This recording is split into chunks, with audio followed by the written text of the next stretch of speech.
총재님 이번이 몇 번째 출마하신 거죠? 세 번째 출마죠. 세 번째. 이번 대선에서는 어떤 내가 득표 전략을 메인으로 삼으신 거예요? 저는 뭐 30년 전부터 똑같은 공약을 하잖아요. 일관성 있게. 그러니까 뭐 득표 전략이라고 이런 거는 없이 그동안에 한 30년간 비춰온 거죠. 그대로. 그러니까 지금 여야 후보 같이 여야 후보가 방송에 여당 후보가 한 7,000번 이상 나왔는데 저는 117번 나왔거든. 그러니까 나는 0점 아주 소수점으로 나오고 이재명 후보는 53% 많이 나왔죠. 그러니까 7,000번 나오는데 나는 뭐 한 115번 나왔으니까 17번 나왔으니까 너무 출연 안 해줬지. 그러니까 그 사람들은 텔레비를 통해서 후보 선전을 다 했죠. 근데 저는 뭐 너무 참 편파보도 또 불공정한 선거죠.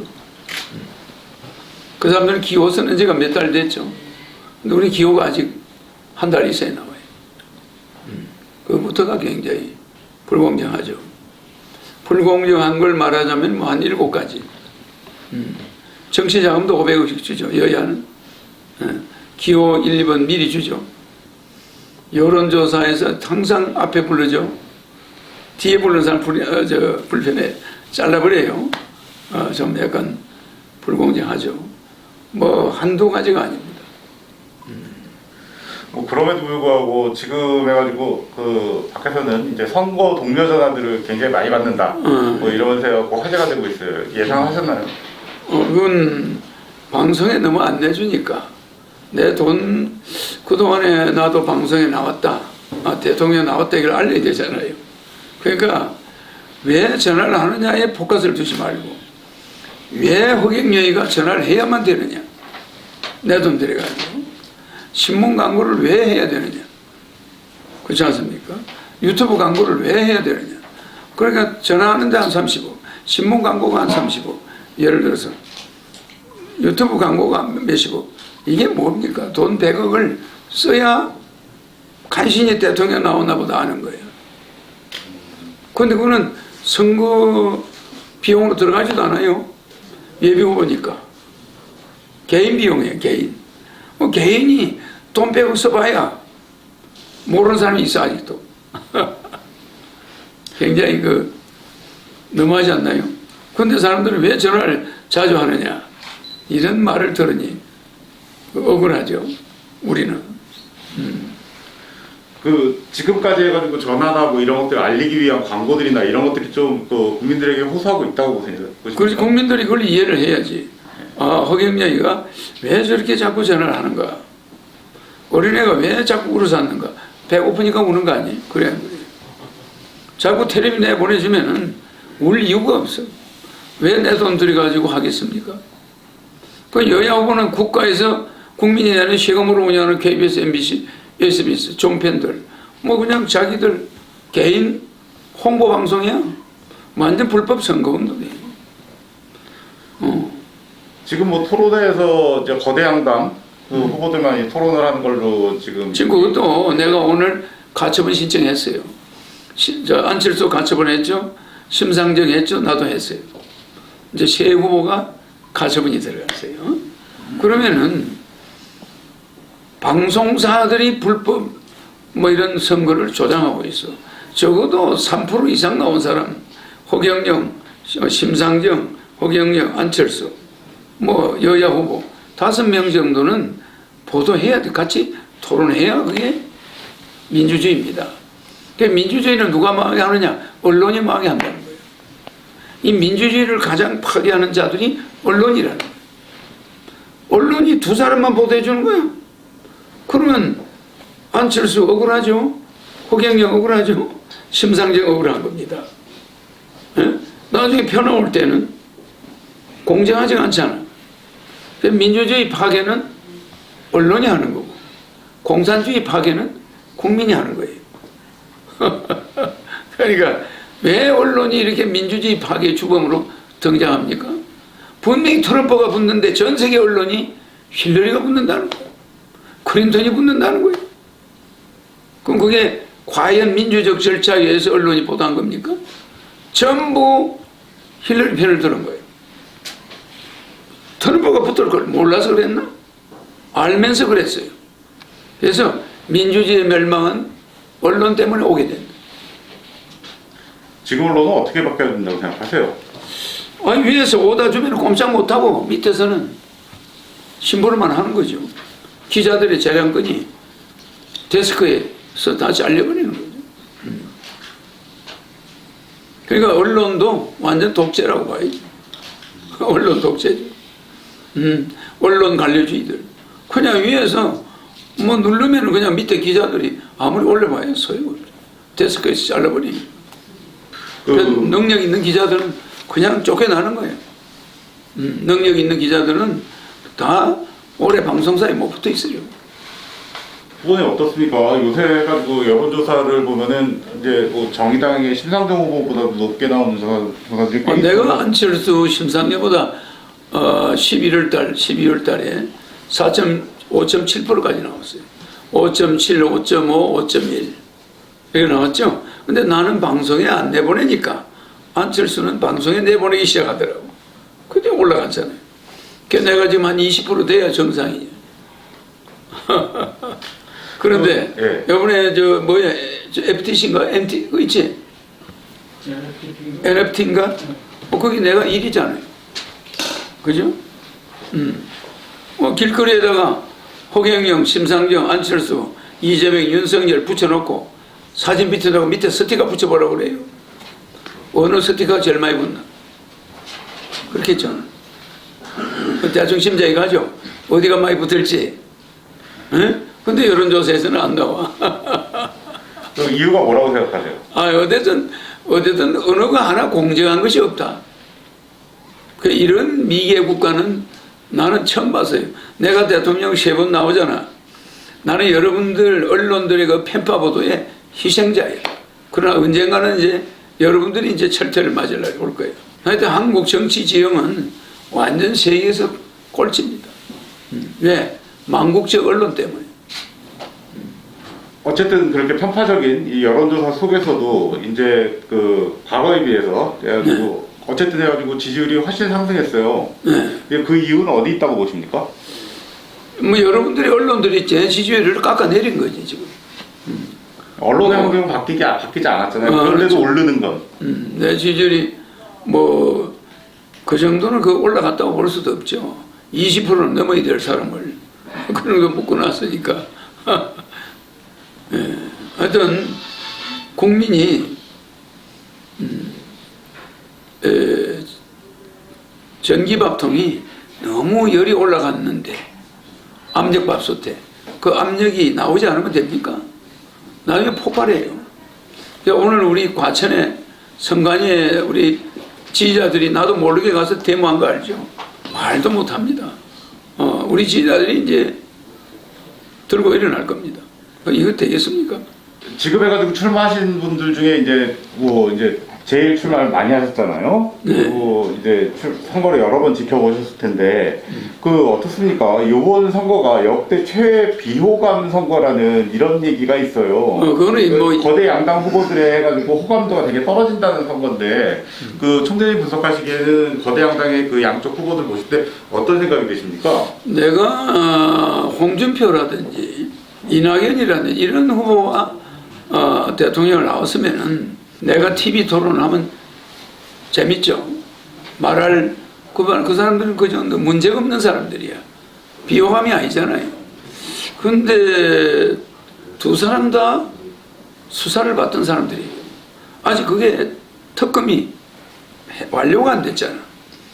이게 뭐 범죄자인지 아닌지 알 수도 없는데 특검은 중지되고 검찰 수사도 중지되고 뭐 그런 상태에 문제점이 많은 후보들과 여야 후보가 대통령 선거일에 처음이죠. 그러니까 여러분들은 그런 사람 대통령 뽑아서 어쩌자는 건지 여야 후보가 과연 대통령에 나올 자격이 있느냐. 나는 약간 좀 의심스러워요. 그래서 국민들은 당연히 바보가 아닌 이상 비호감이지. 그렇죠? 그래서 또 그 사람들은 나하고 대화할 어떤 자질이 나는 좀 의심스러워요. 그래서 사람들은 좋은데 정책이 없는 거야.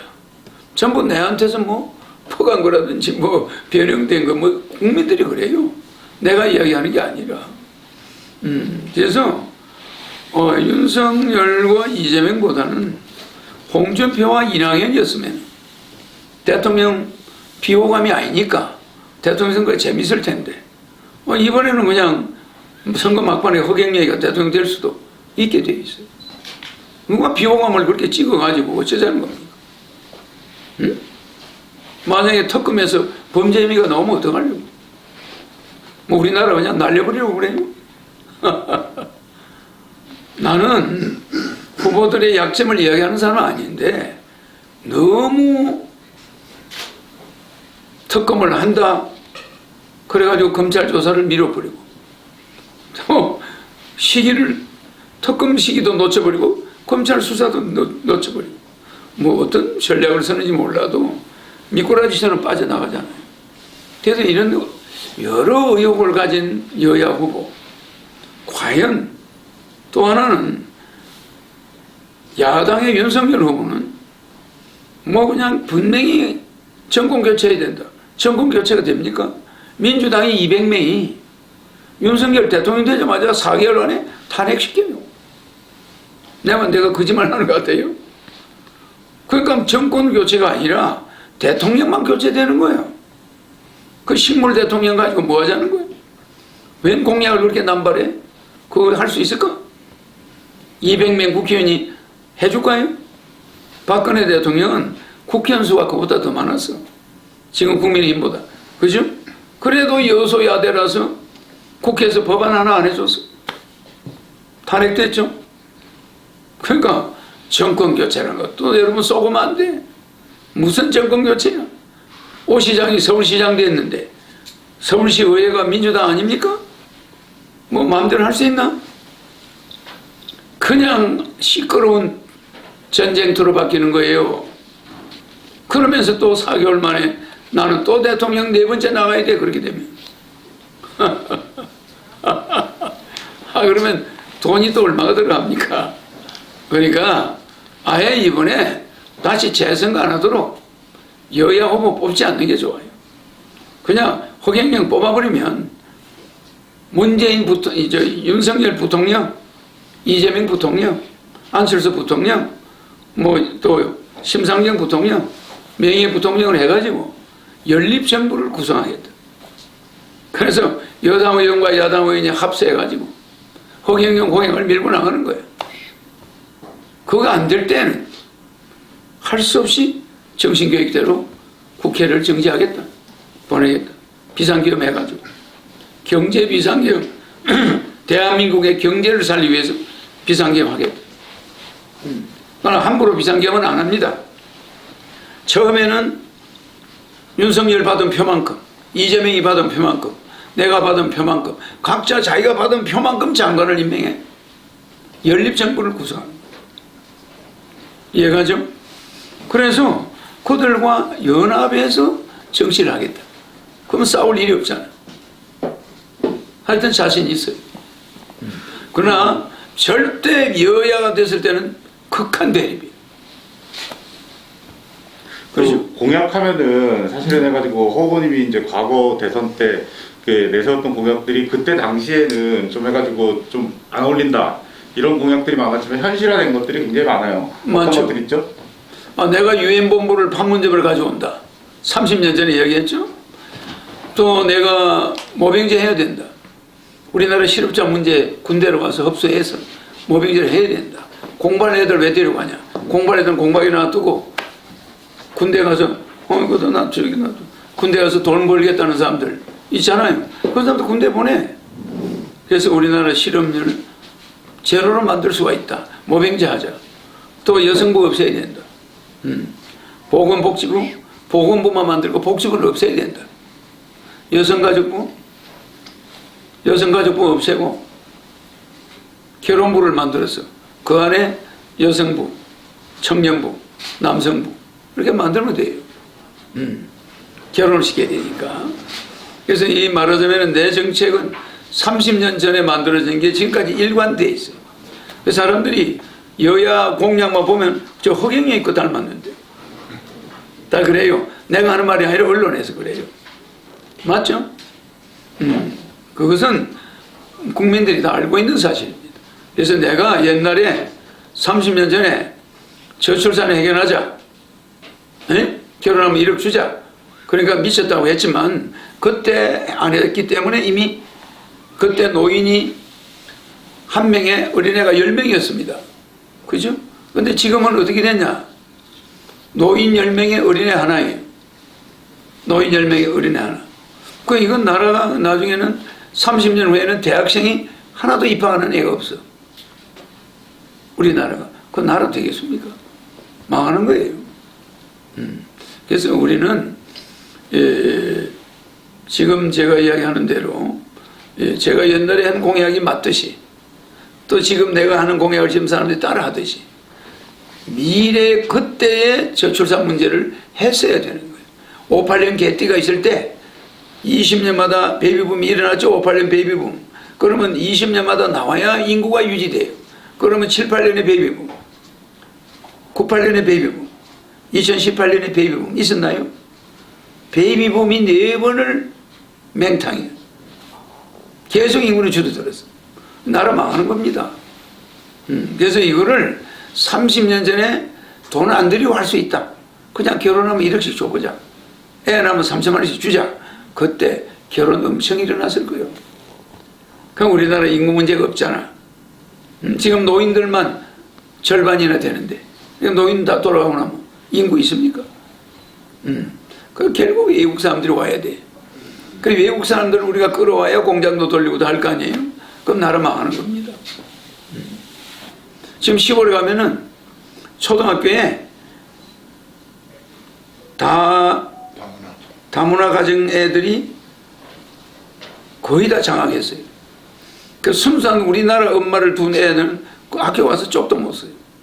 왕따를 당해.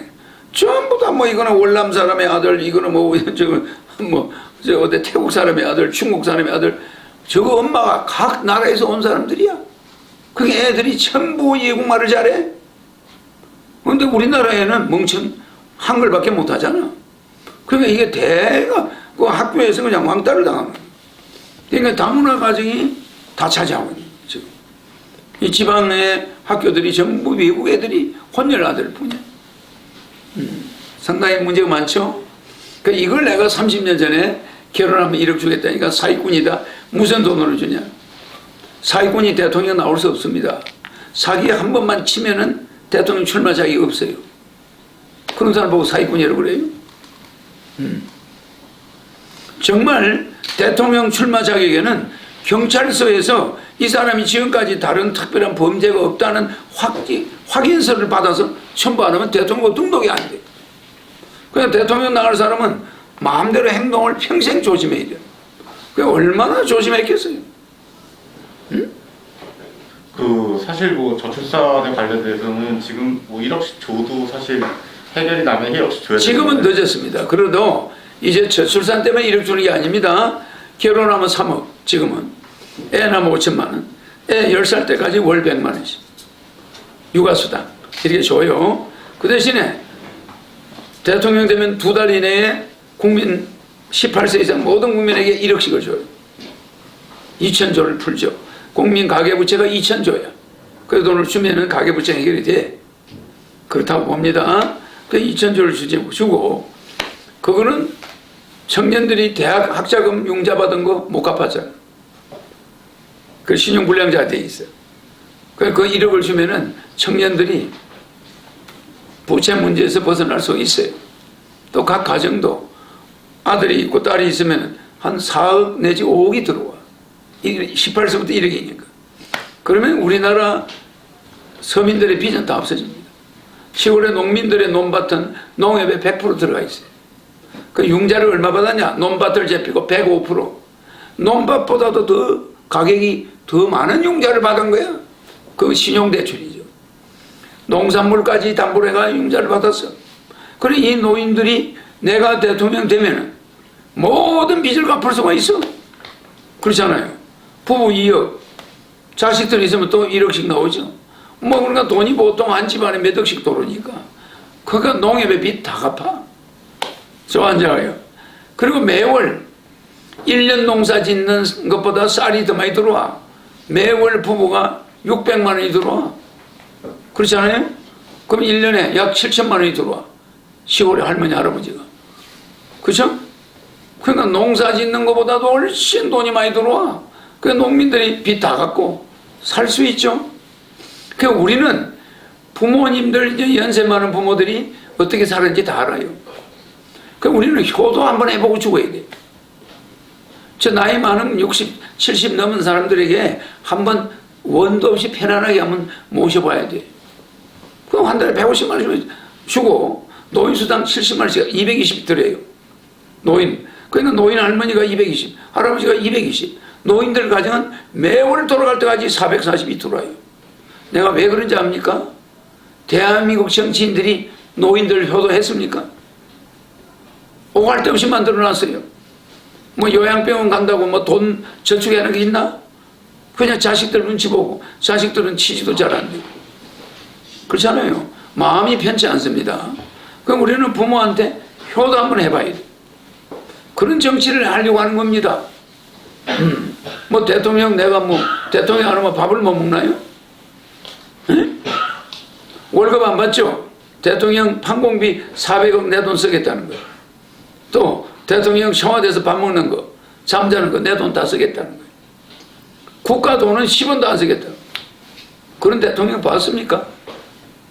지금은 여야 후보 청와대 가면 월급 안 받겠다. 판공비 자기 돈 쓰겠다. 자기 돈 있나요? 없죠? 월급 안 받으면 그 사람들이 굶어 죽어요. 그런 대통령 그게 과연 국민들에게 도움이 될까요? 나는 하늘궁에서 이 코로나가 와 있는 2년 동안 세금 낸 거 74억 8,600만 원 됐어. 2년 동안에. 그럼 금년에 세금이 얼마 나왔지? 어? 아직은 예산입니다. 예산. 얼마예요 지금? 42억 정도. 42억. 금년 2022년은 42억. 한번 생각해 보세요. 이 코로나 전국에 세금을 그렇게 낸다 이 말입니다.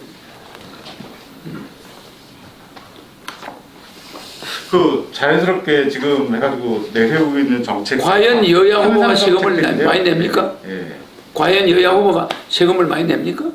국가를 부자로 만들려면은 내가 대통령이 되면은 우리나라를 임기 5년 이내에 세계에서 1위 부자로 만들 수 있는 기술이 있어요.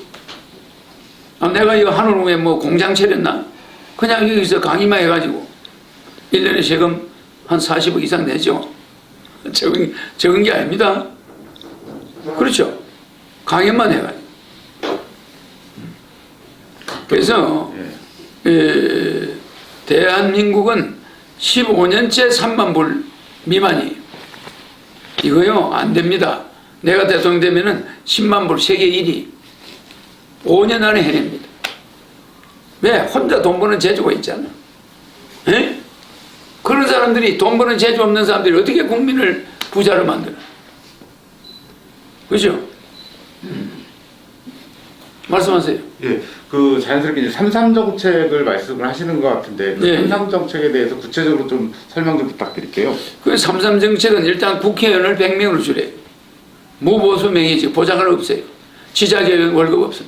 지자체 단체장 선거 없어져요. 서울시장 대통령 임명해요. 부산시장 대통령 임명해요. 모든 것은 임명제로 바뀝니다. 여러분들이 뽑아놓으면 그 사람들이 국가 예산에 도둑질을 하는 거예요. 마구잡이로 써제껴. 뭡니까? 선심성 예산. 다음에 표 받으려고 막대리 쓰는 거예요. 그렇죠? 예산 낭비가 너무 심해요. 그래서 옛날에 월급 주고 그냥 단체장 대통령 임명하는 거예요. 그래서 섣부른 민주주의가 결국 민주주의를 망하게 하는 거예요. 그러니까 세계적인 철학자들은 뭐라 했습니까? 토인비, 뭐 세계적인 철학자들이 민주주의가 결국 민주주의를 망친다. 물론 민주주의를 언론이 망치지만은 결국 민주주의를 망치는 것이 민주주의고, 그 민주주의를 망치는 것이 언론이다. 그 언론을 망치는 것이 권력이고 돈이다. 뭐 이렇게 함수관계가 있어요. 그래서 3.3 정책의 첫 번째는 국회의원 100명, 결혼하면 3억, 대통령 되면 코로나 긴급자금 1억, 18세 이상, 매월 150만 원씩 평생 국민배당금 지급. 국민배당금 왜 주냐? 우리나라 돈이 7경이야. 5천만 명을 나누면은 한 사람당 14억을 국가에 맡겼어. 그 대한민국은 엄격히 말하면 주식회사 대한민국이에요. 대통령은 사장이에요. 그런데 국회의원과 공무원은 회사 직원이야. 그런데 투자자는 누구야? 국민이죠. 근데 국민한테 돈 주나? 안 주죠. 국민들에게 배당금을 줘야 돼. 주주니까 우리가. 그게 월 150만 원. 그런데 이재명 후보 뭐라고 하는지 압니까? 기본소득을 준대 8만 원. 월. 그럼 그게 기본소득을 받을 이유가 뭐예요? 우리가 일하는데. 배당금은 우리가 투자한 거니까 돌려주는 거죠. 그렇지 않아요? 우리가 뭐 거짓입니까? 8만 원 밖에? 맞아요.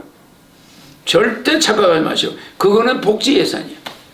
그런 돈은 우리는 필요 없어. 그래서 내 복지부 없앤다는 거예요. 여러분들 말이야, 중산층까지는 국민 의료보험 안 받아. 국민연금 폐지예요. 부은 사람들은 혜택을 입어. 근데 부은 사람도 내 거 돌려달라. 나는 모임금 안 하겠다. 그럼 돌려줘요. 그러니까 여러분들에게 준조세를 다 철폐해. 그리고 주택 가지고 있으면 주택 재산세 안 받아. 이거는 수입이 없는 집에 왜 세금을 받아요? 그리고 여자들 양도소득세, 집 한 칸 팔아가지고 차익을 좀 재산을 늘리려고 하는데 뺏어가, 국가가. 그러니까 양도세 없으십니다. 그러니까 여러분이 상속세 없어져요. 정여세 없어져요. 그러니까 여성들이 재산을 늘려가겠다는 데 대해서는 세금 안 받아. 단 여성이 사업을 한다? 세금 내야지. 가만히 있는 집에 남편 죽어서 여자 혼자 가부로 있는데 수입이 없네. 주택 가졌다고 세금이 나와. 이건 불법이에요. 그렇지 않아요? 그래서 제 공약은 3.3 공약이 전부 그렇게 우리 국민들이 국회의원도 100명 줄이고 또 코로나 자금은 1억 주고 매월 150만 원씩 주고 결혼하면 3억 주고 출산하면은 5천만 원 주고 또 애 낳으면은 월 100만 원씩 10살까지 주고 이런 제도. 상당히 우리 국민들이 돈 걱정 안 하고 살 수 있는 세계 10위의 경제 대국의 부자 나라의 사람이에요. 그런데 생활은 세계 100위만도 못해요. OECD 국가 중에 돈 걱정하는 나라는 우리나라뿐이야. 다른 나라 돈 걱정 안 합니다. 왜 이러느냐? 국가에 돈이 없는 게 아니라 도둑놈들을 키워놨으니까 이래. 그래서 내 공약은 그런데 초점이 맞춰져 있어요. 일각에서는 그런 것들이 포퓰리즘이다 이렇게 아니 말고 국가 예산을 줄여서 전략회가 여러 데 주는 것은 포퓰리즘이 아닙니다. 이재명 후보 같이 이거 보세요. 추경 예산을 책정해서 주는 게 포퓰리즘이야. 맞아요. 나는 예산을 정부가 쓰나 국민이 쓰나 같아. 정부가 쓰는 걸 전략회가 70%를 줄여서 주는 거고 이재명 후보는 국회의원 월급 다 받아. 보장은 다 그대로 두고 정부 시스템 그대로 두고. 무슨 말인지 알죠? 여야 후보는 정부 시스템은 하나도 전략하지 않고 그대로 두고 추경 예산을 50조를 더 보태겠다 100조를 더 보태. 이게 포퓰리즘이에요. 포퓰리즘은 영어 단어 뜻도 모르십니까? 무슨 말인지 알아요? 배당금은 포퓰리즘이 아닙니다. 포퓰리즘 하는 사람 보고는 포퓰리즘 안 하고. 최근에 심상정 후보에게 장관 임명권을 주겠다고 하시죠. 나는 대통령 되면은 우리나라 민주주의가 왜 민주주의 때문에 망하냐면은 누구라도 한 표만 더 받으면 대통령이 돼. 맞죠? 그 사람 한 사람 49% 받아가 떨어지고 한 사람 51% 받아 대통령이 되죠.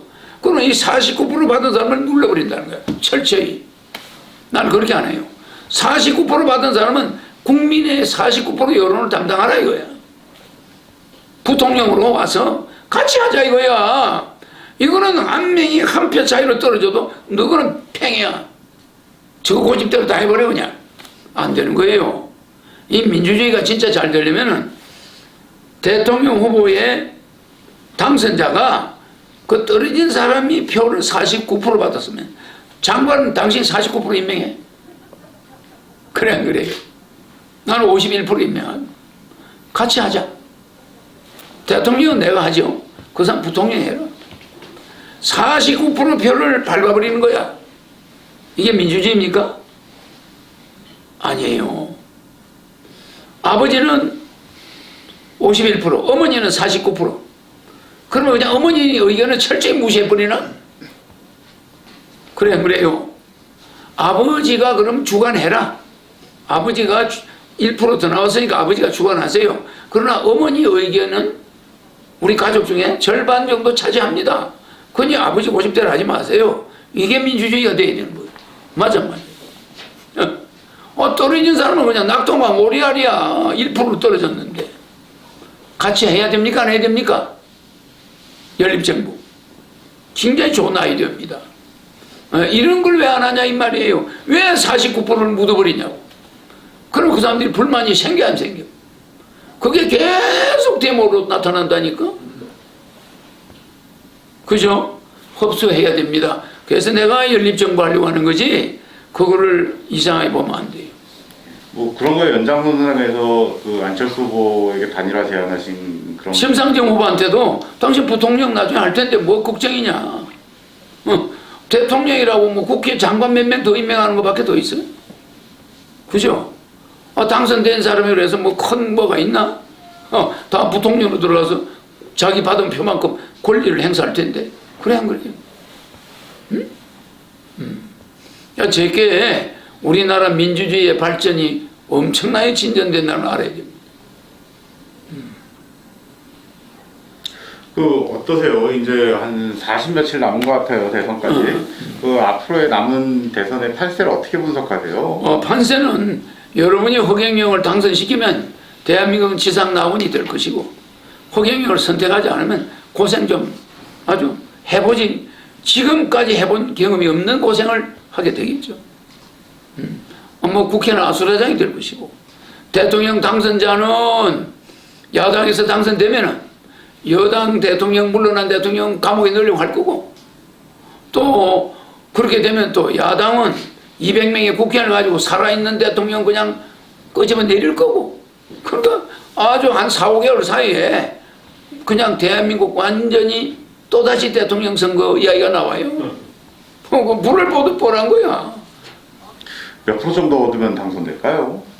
하여튼 이번에는 몇 프로로 당선된다는 의미가 필요 없고 너무 비호감이니까 여야 후보가 허경영이가 그들보다 표를 많이 받겠죠. 근데 샤이 허경영이가 많아요. 겉으로는 그래 내 민주당이야 나 뭐 국민의힘이야 뭐 아니면 나는 이쪽 찍을 거야 요래 놓고 실제는 내가 왜 돈 5억을 포기해? 내가 왜 돈 3억을 포기해? 내 아들 시접도 잘 안 되는데 월 150만 원 준다는데 장가 가는데 얼마나 도움이 돼? 한 달에 300씩 나오는데 자식 직장 들어가면 몇 달도 안 돼서 쫓겨나는데 허경영이 대통령이 되면 내 아들 걱정 없겠네.